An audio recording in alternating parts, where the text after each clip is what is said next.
हमारे channel civil basic 21 में आप सभी का स्वागत है। स्ट्रेस स्ट्रेन के 2 वीडियो इससे पहले आ चुके हैं। ये तीसरा लेक्चर है और इसमें उसी पिछले वीडियो के जो कंटेंट हैं उसी के कंटिन्यूएशन में ये अगला टॉपिक है स्ट्रेस स्ट्रेन कर्व। तो ये जो स्ट्रेस स्ट्रेन डायग्राम बनाया जाता है, कर्व बनाए जाते हैं, ये मेनली 2 प्रकार के मेटल के बारे में है। एक तो माइल्ड स्टील के लिए है और दूसरा कास्ट आयरन के लिए है। माइल्ड स्टील डक्टाइल मटेरियल होता है और कास्ट आयरन ब्रिटल मटेरियल होता है। तो माइल्ड स्टील का स्ट्रेस स्ट्रेन डायग्राम यहाँ पर देखें। वर्टिकल एक्सिस पर स्ट्रेस लिया गया है, हॉरिजॉन्टल में स्ट्रेन लिया गया है। जब इनके बीच में हम ग्राफ खींचते हैं तो ये ओ बिंदु से स्टार्ट होकर के ए बिंदु तक सीधी रेखा में चलता है, यानी स्ट्रेस और स्ट्रेन का रेशियो ओ से लेकर ए तक कांस्टेंट रहता है। या दूसरे शब्दों में हम ये भी कह सकते हैं कि stress is proportional to strain. A बिंदु के बहुत ही नज़दीक एक दूसरा बिंदु बी स्थित होता है। बी हमारा इलास्टिक लिमिट कहलाता है। यहाँ पर प्रत्यास्थ सीमा समाप्त हो जाती है। इससे पहले का जो बिंदु ए था ये हमारा समानुपाती सीमा को दर्शाता है, प्रोपोर्शनल लिमिट इसको बोलते हैं। तो ये प्रोपोर्शनल लिमिट है, ये इलास्टिक लिमिट है। प्रोपोर्शनल लिमिट तक ये कर्व 100% स्ट्रेट लाइन में होता है। ए से बी बिंदु के बीच में ये कर्व स्ट्रेट नहीं रहता, हल्का सा डिफ्लेक्शन इसमें आ जाता है, यानी कर्वेचर डेवलप होना शुरू हो जाता है। यद्यपि इन दोनों बिंदुओं के बीच की दूरी बहुत कम होती है। दूरी कम होने के कारण कुछ जगह पर या कुछ पदार्थों के लिए ए और बी बिंदु को एक ही के ऊपर मान लिया जाता है, यानी केवल एक ही पॉइंट हम इसमें इलास्टिक लिमिट वाला मानते हैं। ए बिंदु उसी में मर्ज हो जाता है, तो ये दोनों कोइंसाइड कर जाते हैं। इसके आगे कर्व हमारा वक्र कर्व में आता है। कर्व में ये सी पर जब पहुंचता है तो सी बिंदु पर जैसे ही पहुंचता है उसी समय इसमें यील्डिंग शुरू हो जाती है। यील्डिंग का मतलब ये होता है कि बिना प्रतिबल बढ़ाए जब पदार्थ में विकृति में वृद्धि कंटिन्यूस होने जारी हो जाए, यानी बिना बल बढ़ाए ही छड़ की लंबाई में वृद्धि शुरू हो जाए, लगातार होती चली जाए, तो ऐसी अवस्था को ही हम यील्डिंग बोलते हैं। तो ये यील्डिंग की स्टेज में अगर प्रतिबल हमारा कम भी कर दिया जाए तो भी यील्डिंग जारी रहती है और ये डी बिंदु तक ऐसा होता है। डी बिंदु के बाद फिर हमको प्रतिबल बढ़ाने पर ही जो है विकृति में वृद्धि होती है। प्रतिबल जब बढ़ेगा, स्ट्रेस जब बढ़ेगी, तभी स्ट्रेन में इंक्रीज होगा और ये कर्व आगे बढ़ करके ई पॉइंट पर जब पहुंचता है तो ई पॉइंट पर ये अल्टीमेट स्ट्रेस डेवलप हो जाती है, चरम प्रतिबल उत्पन्न हो जाता है। अल्टीमेट स्ट्रेस डेवलप हो जाने के बाद इसी पॉइंट से छड़ में नेक लोकली जो है डेवलप हो जाती है। नेक का मतलब है किसी भी एक स्थान पर इसका क्रॉस सेक्शन सडनली छोटा हो जाता है, कम हो जाता है, उसी को नेक बनना कहते हैं। और यही नेक हमारी पतली होती चली जाती है यहाँ पर, और ये प्रतिबल घटाने पर भी हल्का हल्का प्रतिबल कम होता जाता है और यहाँ पर आकर के ये इसी जगह से ये टूट करके 2 टुकड़ों में विभाजित हो जाता है। तो ये हमारा फ्रैक्चर पॉइंट है और ये हमारा अल्टीमेट स्ट्रेस का पॉइंट है। सी हमारा अपर यील्ड का पॉइंट है, ये लोअर यील्ड पॉइंट है। बी हमारा इलास्टिक लिमिट है और ए प्रोपोर्शनल लिमिट है। इस तरह से ये हमारा stress strain diagram curve for mild steel जो है इस तरह का प्राप्त होता है। इसी कर्व में आप देख रहे होंगे कि यहाँ पर एक डॉटेड लाइन ऐसे सीधी बनाई हुई है। यहाँ पर एक बात जरूर ध्यान रखें कि जब हम इस कर्व में यहाँ पर जो ये अल्टीमेट स्ट्रेस निकालते हैं उस समय जो भी बल लगाया जाता है छड़ के ऊपर, उस बल में इस छड़ के ओरिजिनल क्रॉस सेक्शन एरिया का भाग लगा करके ही ये प्रतिबल निकालते हैं। तो यहाँ पर ओरिजिनल क्रॉस सेक्शन एरिया का ये भाग लगा करके ये निकाला जाता है और जब एक्चुअल क्रॉस सेक्शन एरिया का भाग लगाया जाए तो फिर कर्व हमारा ये सीधी रेखा में प्राप्त होता है। तो ये हमारा एक्चुअल क्रॉस सेक्शन एरिया से है, जो कि जैसे जैसे लंबाई बढ़ती जाती है छड़ की उसका क्रॉस सेक्शन एरिया घटता जाता है, तो जो घटा हुआ एरिया है उसी से भाग लगा करके हम प्रतिबल की जब गणना करेंगे तो हमारा स्ट्रेस स्ट्रेन कर्व डी बिंदु के बाद ऐसे सीधी रेखा में यहाँ से यहाँ तक मिलता है। तो ये हमारे एक्चुअल क्रॉस सेक्शन एरिया से भाग देने पर जो प्रतिफल प्राप्त होते हैं हम उन्हीं को गणना में सम्मिलित करते हैं।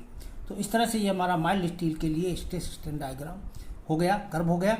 अब दूसरा कर्व हमारा कास्ट आयरन के लिए है, ये ब्रिटल मटेरियल है। इसका कर्व स्टार्ट से ही स्ट्रेट लाइन में नहीं होता और ये कर्व जो है लेता हुआ ऐसे कर्वेचर में ही बढ़ता है और यहाँ पर भी ये डाउन नहीं होता, पीक पॉइंट इसका नहीं मिलता, ये लगातार काफ़ी ऊंचाई तक बढ़ता चला जाता है। तो ऐसे पदार्थ में का जो शुरू की प्रारंभिक कुछ लंबाई ये अप्रोक्सीमेट स्ट्रेट लाइन में होती है। इसी स्ट्रेट लाइन को हम अगर आगे प्रोलॉन्ग करें तो ये यहाँ ओ से ए तक ये लाइन जाती है, यानी इस लाइन को आगे बढ़ा दें तो ये कहीं भी जा सकती है। ये हमने इस पॉइंट का कटान बिंदु जो है ए प्राप्त किया है इसी लाइन को आगे बढ़ा करते हुए, क्योंकि स्टार्टिंग में ये कुछ दूरी इसकी केवल स्ट्रेट लाइन अप्रोक्सीमेट होती है, इसी को हम आगे बढ़ा देते हैं ये कर्व पर। अब इसमें कर्व में जो अल्टीमेट स्ट्रेस या की गणना हम कैसे करते हैं, तो ब्रिटल मटेरियल के कर्व में प्रूफ स्ट्रेस ज्ञात की जाती है। और प्रूफ स्ट्रेस कैसे ज्ञात की जाती है उसको समझें। प्रूफ स्ट्रेस के लिए स्ट्रेन का एक परसेंटेज फिक्स कर दिया जाता है। स्ट्रेन 0.1% भी ले सकते हैं, स्ट्रेन 0.2% ले सकते हैं। यानी हम स्ट्रेन को निर्धारित करते हुए जो हमारी ये लाइन थी प्रारंभिक, इसी लाइन के पैरेलल यहाँ से हम एक लाइन खींचते हैं और ये कर्व को जिस बिंदु पर काटती है उस बिंदु पर जो प्रतिबल की वैल्यू है, जो स्ट्रेस की वैल्यू है, यही हमारा प्रूफ स्ट्रेस कहलाती है। और इसको क्या बोलते हैं, 0.2% प्रूफ स्ट्रेस। तो ये 0.2% प्रूफ स्ट्रेस है, समझिए इसको 0.2% प्रूफ स्ट्रेस। तो इसकी एक्चुअली वैल्यू क्या होती है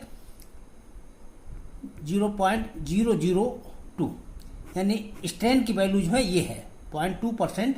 ये तो स्ट्रेन है और स्ट्रेन को हम एक परसेंट है, परसेंट में 100 का और भाग इसमें लगा देंगे तो 0.002 इसकी स्ट्रेन हो जाएगी।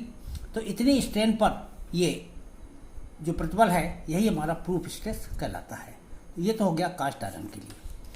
अब इसके बाद देखिए वर्किंग स्ट्रेस का सवाल आता है, यानी ये वो प्रतिबल हमने ज्ञात किए, जैसे इस केस में अल्टीमेट स्ट्रेस ज्ञात कर लिया, इस केस में ये प्रूफ स्ट्रेस ज्ञात कर लिया। ये तो हमारे अंतिम प्रतिबल होते हैं जो कि इन पदार्थों में अधिकतम प्रतिबल इतने उत्पन्न कराए जा सकते हैं।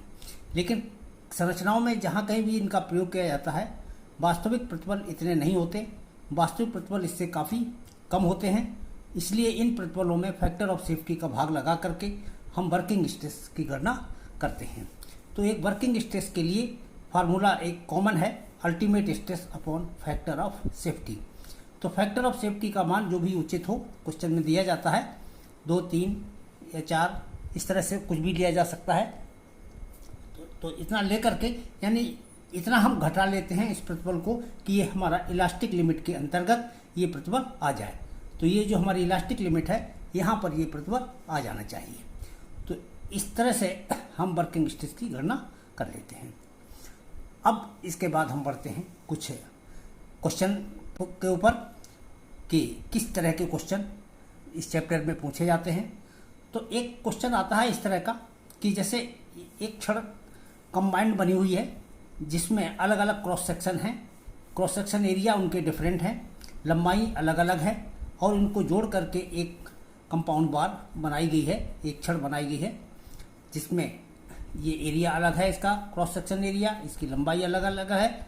और इस छड़ के ऊपर अगर कोई बल लगाया गया है तो इस छड़ की कुल लंबाई में वृद्धि कितनी होगी, इसकी गणना हमको करनी होती है।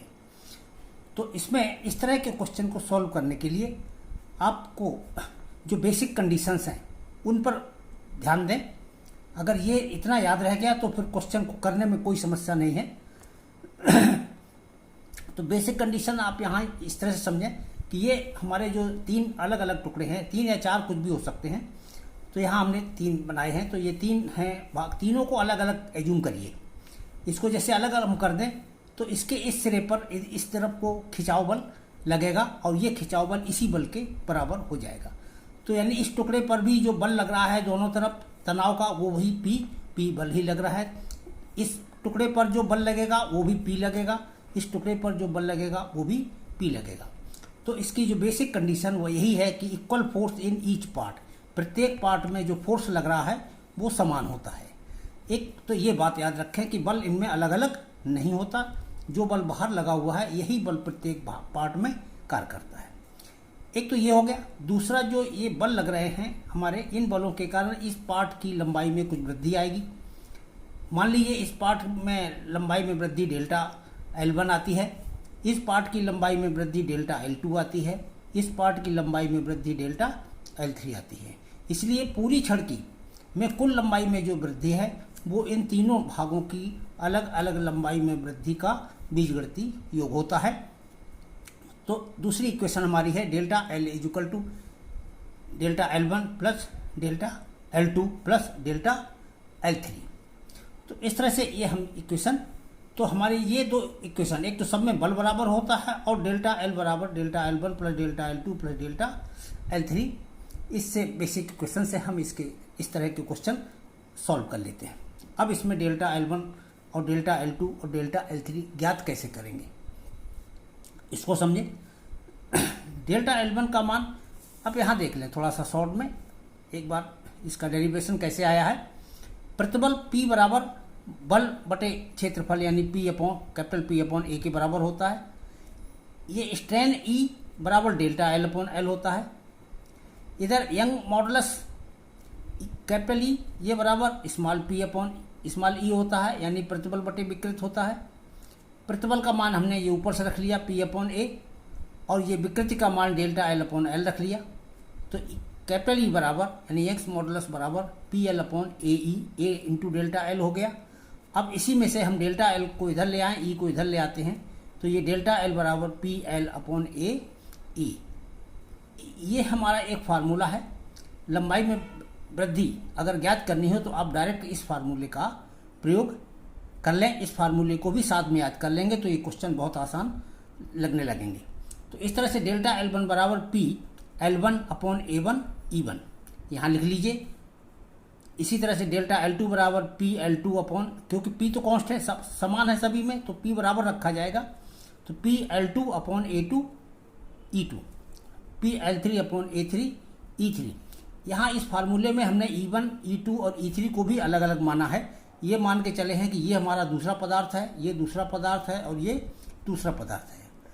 अगर क्वेश्चन में दिया गया हो कि ये तीनों का पदार्थ एक ही है और उनका जो E यंग्स मॉडुलस है उसकी वैल्यू सेम है, तब हम इसमें E1 E2 E3 न लिख करके केवल E लिखेंगे, इसमें भी E लिखेंगे और इसमें भी E लिखेंगे। और इस तरह से हमारे delta L1 delta L2 delta L3 ये सब ज्ञात हो जाएंगे। यहाँ सब्स्टिट्यूट कर देंगे, इसको सॉल्व करेंगे और सॉल्व करके लंबाई में कुल वृद्धि हमको ज्ञात हो जाएगी। तो ये हमारा इस क्वेश्चन को करने का ढंग है। तो एक ये सिंपल क्वेश्चन है। अब इसके बाद हम अगला क्वेश्चन लेते हैं। दूसरा क्वेश्चन किस तरह का आता है। एक ये छड़ है और ये छड़ समान व्यास की है, इसका क्रॉस सेक्शन एरिया पूरी में बराबर है, यानी डाया इसका बराबर है। यानी डाया अगर सर्कुलर है तो डाया बराबर है और नहीं तो क्रॉस सेक्शन एरिया समान है, ये मान के चलिए। तो क्रॉस सेक्शन एरिया पूरी लंबाई में समान है। इसके जो बीच में दो सेक्शन या दो या तीन सेक्शन किए गए हैं, प्रत्येक सेक्शन पर जो बल लग रहा है उसके मान यहाँ क्वेश्चन में दिए जाते हैं। जैसे इसके इस फलक पर जो बल लग रहा है वो यहाँ 50 किलो न्यूटन का दिया हुआ है। यहाँ पर जो एक सेक्शन है यहाँ पर रिजल्टेंट फोर्स की वैल्यू इन्होंने 90 किलो न्यूटन बता दी इस डायरेक्शन में। इसके बाद अगला जो सेक्शन है इस पर रिजल्टेंट फोर्स 20 किलो न्यूटन का यहाँ पर लगा हुआ है और इसके इस सिरे पर इस डायरेक्शन में ये 20 किलो न्यूटन का बल कार्य कर रहा है। तो ये बल अलग अलग सेक्शन में अलग अलग यहाँ पर कार्यरत हैं। क्रॉस सेक्शन एरिया इसका समान है और इसका मटेरियल भी एक ही है, क्योंकि यंग मॉडुलस E बराबर इसकी एक ही वैल्यू दी है। इसका मतलब तीनों भागों का यंग मापांक सेम है, यंग्स मॉडुलस एक ही है। अब ये इस तरह का अगर क्वेश्चन आता है, इसकी लंबाइयाँ अलग अलग दी गई हैं। इसकी लंबाई 600 mm दी है, ये 1200 mm दी है, ये 500 mm दी है, तो ये लंबाइयाँ दे दी गई। ये क्वेश्चन है।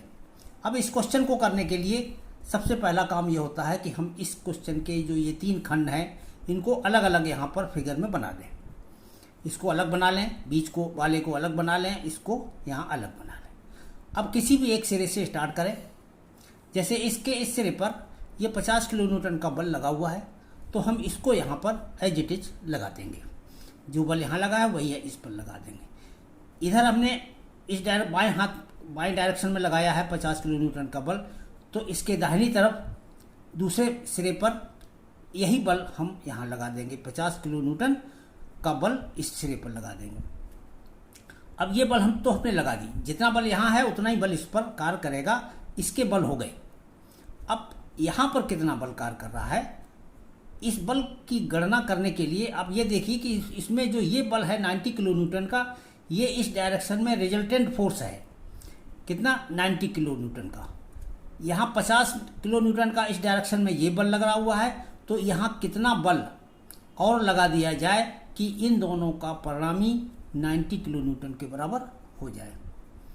यानी यहाँ देखिए 50 किलो न्यूटन का बल लगा हुआ है, तो यहाँ कितना बल और लगा दिया जाए और किस दिशा में लगा दिया जाए जिससे कि इन दोनों का रिजल्टेंट इस डायरेक्शन में 90 किलो न्यूटन के बराबर। तो इस डायरेक्शन में 50 तो है, इसी डायरेक्शन में 40 का और लगा दीजिए, तो ये 50 40 90, इन दोनों का रिजल्टेंट 90 का ये बराबर यहाँ पर बल हो जाएगा। तो यहाँ पर की बल की गणना हम इसी हिसाब से करते हैं। ये 40 किलो न्यूटन का बल इस पर संपीड़न प्रकार का कार्य करेगा।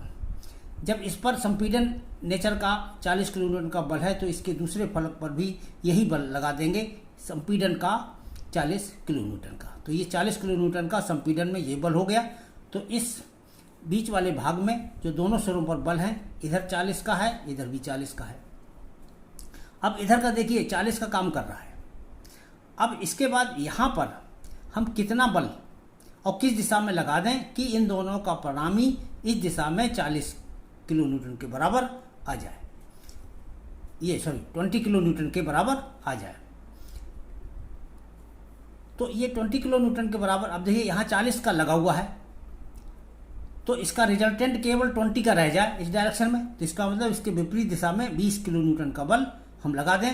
तो अब देखिए 40 का इधर है, 20 का इधर है, दोनों का रिजल्टेंट किस डायरेक्शन में आया, इस डायरेक्शन में। तो इस डायरेक्शन में आया 20 किलो न्यूटन का, यही 20 किलो न्यूटन इनका रिजल्टेंट यहाँ पर है। तो इसी आधार पर हम यहाँ पर लगने वाले बल की गणना कर लेते हैं। तो 20 किलो न्यूटन का इस दिशा में बल आ गया। जब ये 20 किलो न्यूटन का आ गया, इसके दूसरे सिरे पर हम बल की जांच करते हैं। इसके हिसाब से इसके इधर दूसरे फलक पर इस डायरेक्शन में 20 किलो न्यूटन का होना चाहिए, लेकिन यहाँ पर पहले से ही 20 किलो न्यूटन का लगा हुआ है। इसका मतलब जो गणना से हमारा यहाँ पर प्राप्त हुआ है या जो हमने ब्रेकअप किया है, उसमें कहीं कोई त्रुटि नहीं हुई।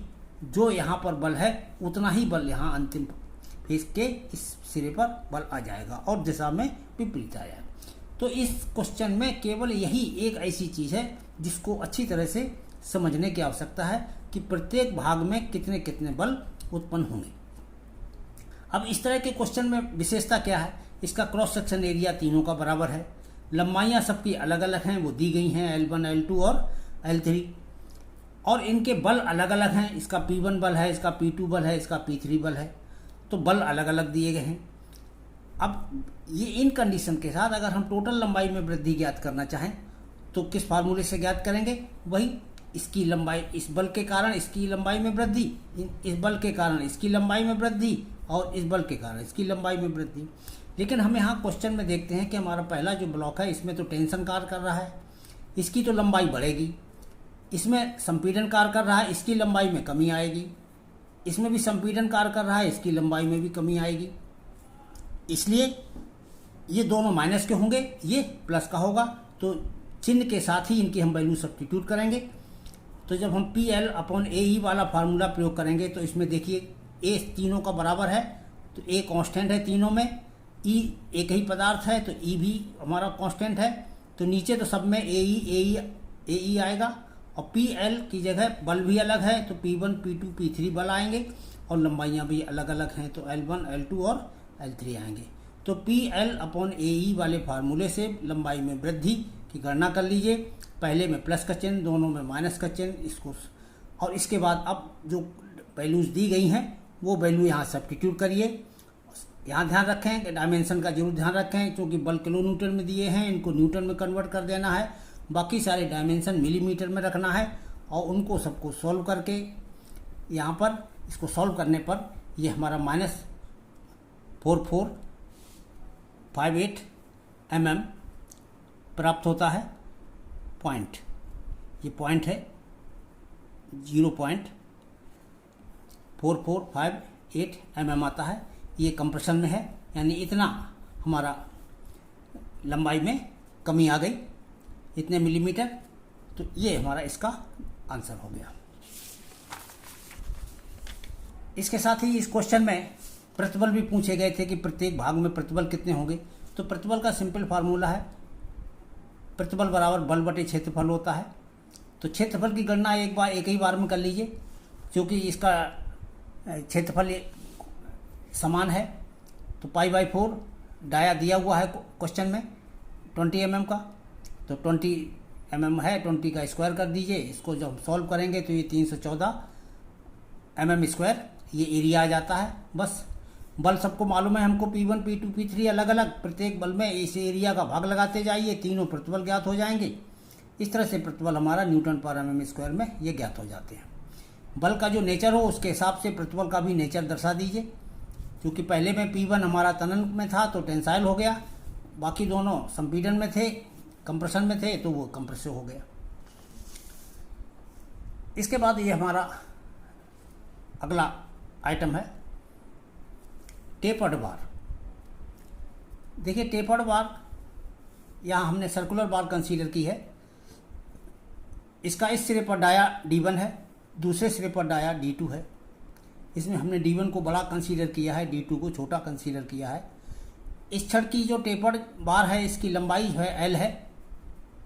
यहाँ हमने D1 से जो बड़ा डाया है, बड़े डाया से X दूरी पर एक पतली स्ट्रिप हमने काटी, इसमें से सेक्शन काटा। एक पतला सा कटेगा जिसकी मोटाई dx होगी, dx मोटाई का है, यहाँ से x दूरी पर है ये। अब यहाँ पर दो बातें, एक बात ध्यान दीजिए, चूँकि इसकी मोटाई dx बहुत कम मानी जाती है, अल्प मात्रा में होती है मोटाई। यहाँ चित्र में जरूर थोड़ी ज़्यादा बड़ी बना दी जाती है, लेकिन एक्चुअल में ये कंसीडर की जाती है, बहुत पतली स्ट्रिप कंसीडर की जाती है। बहुत पतली होने पर इस स्ट्रिप के दोनों सिरों पर, यानी इस सिरे पर और इस सिरे पर जो डाया होगा, जैसे इसका डाया इस फलक पर और इसका डाया इस फलक, एक्चुअल में तो फिगर के हिसाब से हम देखें मैथमेटिकली तो इधर का डाया थोड़ा सा कम आएगा, इधर का डाया ज़्यादा आएगा, लेकिन जितना ये क्लोज होते जाएंगे ये दोनों डाया लगभग बराबर हो जाते हैं। तो ये हम समान डाया की छड़ इसको मानते हुए, जिसकी लंबाई dx है, तो जब एक ही डाया की छड़ हो जिसकी लंबाई के स्थान पर dx रखें, तो इसकी जो लंबाई में वृद्धि का फार्मूला हम पीछे जो ड्राइव किए हैं ΔL बराबर PL/AE, उसका प्रयोग कर सकते हैं। तो इसी के हिसाब से अब देखिए यहाँ पर पहले सबसे पहला काम तो इसमें ये कर लें कि इस स्ट्रिप का जो डाया है ये कितना होगा। इसका डाया हमने D मान लिया है, तो इसका डाया D मान लिया है। आप फिगर से क्लियर है कि ये D की वैल्यू इस बड़े व्यास से यानी D1 से कम है। तो पहले D बराबर D1 लिखिए, D1 में से कुछ कम करेंगे तो उसके लिए माइनस का चिन्ह लगा लीजिए। अब कितना डाया कम होगा इसका, इसमें जो कमी आएगी यहाँ पर वो घटा दी जाएगी। अब कमी को देखो कैसे निकालते हैं। L1 लंबाई में डाया में कितनी कमी आती है, D1 माइनस D2 के बराबर। L1 लंबाई में जो डाया में कमी आती है वो D1 माइनस D2 के बराबर कमी आती है, इसलिए इकाई लंबाई में D1 माइनस D2 बटे L1, वही यहाँ लिख लिया D1 माइनस D2 बटे L1, यानी इतनी कमी आएगी इकाई लंबाई में। इसलिए यहाँ से x दूरी में इसके डाया में कितनी कमी होनी चाहिए, तो x का गुणा करने से प्राप्त हो जाएगी। तो D1 में से जब ये कमी हम घटा देंगे तो इस जगह का डाया ज्ञात हो जाएगा। तो इस तरह से D की वैल्यू हुई D1 माइनस D2 बटे L इंटू एक्स। तो एक तो हम ये डाया की वैल्यू जो है ये याद रखेंगे कि डाया यहाँ पर x के पदों में इतना होगा। अब देखिए ये हमने अभी ये कंसेप्ट बताया था कि बहुत पतली स्ट्रिप होने पर इसके डाया को हम दोनों सिरों पर समान मान सकते हैं। तो समान डाया के लिए ही ΔL बराबर PL/AE का फार्मूला एप्लीकेबल होता है, ये अभी हम पीछे पढ़ चुके हैं। तो इसी फार्मूले का प्रयोग करते हुए हम इसकी जो लंबाई बढ़ेगी, इस पर बल कौन सा लग रहा है? बल तो यही P लग रहा है। तो इस P बल के कारण जो dx मोटाई की जो हमारा ये पटल है, इस पटल की लंबाई में जो वृद्धि आएगी वो कितनी होगी? उसको हम डेल्टा ऑफ dx लिख सकते हैं। भाई dx तो कुल लंबाई है, मोटाई है इसकी, और इसमें जो मोटाई में चेंज होगा या लंबाई में चेंज होगा, इसको डेल्टा ऑफ dx कहते हैं। जैसे l लंबाई में जो चेंज आता है वो डेल्टा l बोल देते हैं, ऐसे dx लंबाई में जो चेंज आएगा वो डेल्टा dx बोल देते हैं। तो यहाँ पर इसी आधार पर इसकी लंबाई में जो परिवर्तन है, इसकी लंबाई में जो परिवर्तन है वो डेल्टा x मान लिया हमने। अब इसी फार्मूले में देखिए सब्स्टिट्यूट कीजिए, लंबाई में वृद्धि के स्थान पर डेल्टा dx लिख लीजिए। बल हमारा P लग रहा है तो P के स्थान पर P लिख लीजिए। लंबाई इसकी कितनी है? ये dx के बराबर है लंबाई इस पटल की, वो dx लिख लीजिए l की जगह पर। एरिया इसका चूंकि डाया d है तो इसे d के पदों में इसका एरिया नोट कर लिख लीजिए, π/4 d स्क्वायर। तो एरिया के स्थान पर π/4 d स्क्वायर हो गया, और ये e हमारा e तो वही बना रहेगा। तो इस तरह से ये चीज़ डेल्टा dx बराबर इतना हम लिख सकते हैं। अब इसमें देखिए 4 ये ऊपर चला जाएगा तो 4p/π बचेगा नीचे, और ये e जो है इसको बाहर ले लेंगे तो 4p/πe। बाकी संख्या क्या बची? ऊपर से देखो dx बचा बटे ये d स्क्वायर बचा। अब d की वैल्यू यहाँ आप लिख चुके हैं, तो d की वैल्यू उठा करके यहाँ लिख लीजिए वापस d का मान, और इसका होल स्क्वायर कर दीजिए। जैसे d स्क्वायर है तो d की जगह d की वैल्यू रख करके इसका होल स्क्वायर कर दीजिए। तो ये डेल्टा ऑफ dx का मान हो गया इतना। अब इसके बाद इस व्यंजक का देखो, इसमें ये वेरिएबल है, dx भी वेरिएबल है, इस व्यंजक का समाकलन कर देते हैं। Integrating we get total change in length. इसका अगर हम समाकलन कर दें डेल्टा ऑफ dx का, तो इसकी कुल लंबाई में वृद्धि ज्ञात हो जाएगी। तो इसका समाकलन जो है किसके बराबर होगा? समाकलन of delta of dx, delta dx का जो समाकलन है ये dl के बराबर, डेल्टा l के बराबर हो जाएगा। यानी l लंबाई की क्षण में कुल वृद्धि वो डेल्टा l है, तो इसके बराबर होगी। अब ये इसके इस पक्ष में यहाँ समाकलन का चिन्ह लग जाएगा। अब समाकलन में जो हमारी लिमिट रखी जाएंगी वो जरा सोच लें। x हमारा यहाँ से यहाँ तक नापा गया है, अगर ये स्टेप हम यहाँ कंसीडर करते तो x की वैल्यू 0 होती, और ये स्टेप जब हम यहाँ कंसीडर करेंगे तो x की वैल्यू l के बराबर हो जाएगी।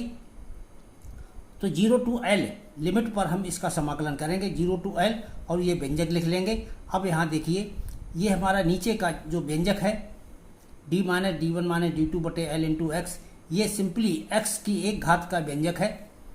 जब x की एक घात का व्यंजक है, इसका होल स्क्वायर है, तो इसका समाकलन करने का फार्मूला आपको याद होगा। इसको पहले ऊपर ले जाइए, पावर -2 करिए, फिर इसमें चाहे तो आप एक फार्मूला यहाँ मैं लिख दूं, जैसे 1/a + bx का होल स्क्वायर है।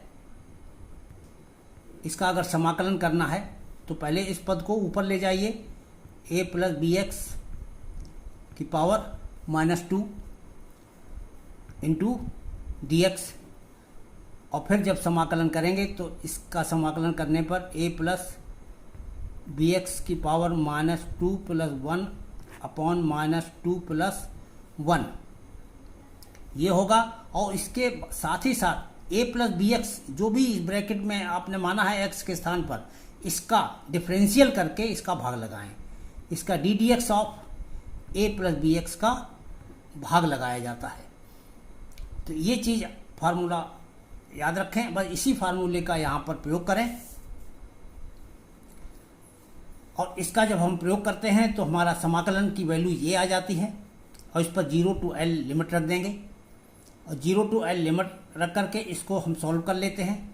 और सॉल्व करने से डेल्टा l बराबर 4p और पाई e, ये तो हमारे पास पहले से ही है, 4p पाई और e। इस व्यंजक का मान सिंपली l/d1 d2 आता है। इसका समाकलन करने से इसके अंदर की जो राशि प्राप्त होगी वो l/d1 d2 प्राप्त होगी। तो हमारा फार्मूला बन गया डेल्टा l बराबर 4pl/πd1 d2e। तो टेपर्ड बार के लिए जो लंबाई में वृद्धि है वो इस फार्मूले से ज्ञात की जाती है। अब जरा इसी फार्मूले की थोड़ी सी विवेचना कर लें। ये d1 d2 ये दोनों सिरों के व्यास हैं जब छड़ टेपर्ड है। मान लो यही छड़ टेपर्ड नहीं है दोनों सिरों के व्यास बराबर हो जाएं। इसका मतलब दोनों छड़ों के व्यास बराबर हो गए तो छड़ टेपर्ड नहीं रहेगी। तो यहाँ पर अगर हम ये मान लेते हैं कि D1 बराबर D2 बराबर D, तो दोनों जगह हम D रख लेंगे तो ये D² हो जाएगा। तो π/4 D² ये बन गया। 4 को नीचे ले आएंगे तो π/4 D², ये तो एरिया हो गया। और ये PL/AE, तो सीधी छड़ के लिए जो फार्मूला है ये वही हमको प्राप्त हो गया। इसका मतलब इस टेपर्ड बार के फार्मूले में हमें विशेष कुछ याद रखने की आवश्यकता नहीं है। यहाँ जो D² का पद होता है, D² में दोनों सिरों के डाया का गुणा करके रख दीजिए D1 × D2, बस इतना ही चेंज आता है, बाकी पद वही बने रहते हैं, PL और ये सारे वही रहते हैं। Tapered bar for square section with sides A1 A2। अब अगर एक छड़ हमारी इस तरह की हो, ये टेपर्ड बार,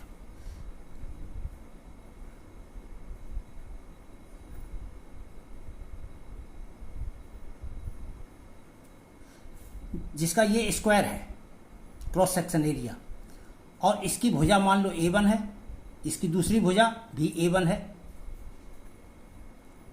या सिंपली A है, नहीं, एक सिरे की भुजा ये स्क्वायर है तो ये भुजा A1 है तो ये भी A1 होगी।